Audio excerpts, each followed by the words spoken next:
5 years ago, this place was an orphanage. Olga worked here as a teacher. She can barely hold back emotions.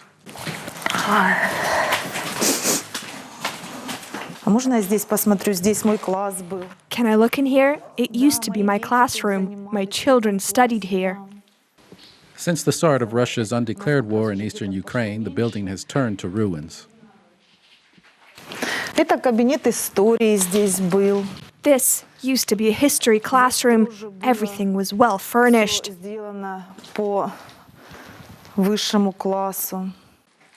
This was where Olga began her teaching career. The orphanage had modern educational facilities, well-equipped classrooms, comfortable housing, and professional staff. All this allowed orphans to get a good education, learn their first profession, and do art. Teachers were like family for them. It's so nice when my children, and I consider them to be my children, call me and say, "How are you, Mom?" The orphanage employed dynasties of teachers who also lived nearby.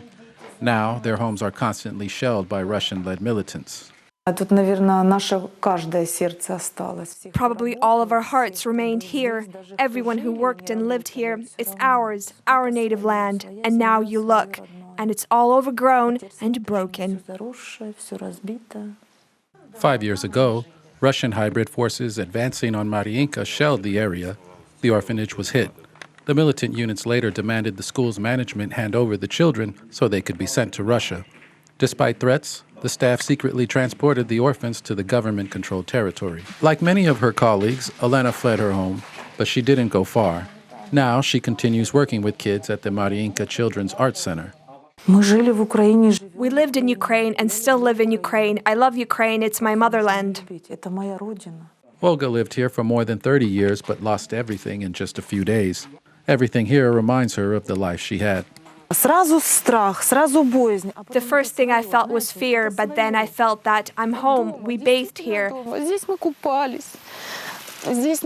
There was a mermaid here on the tree and a cat here. We spent our whole childhood here. Everything happened here.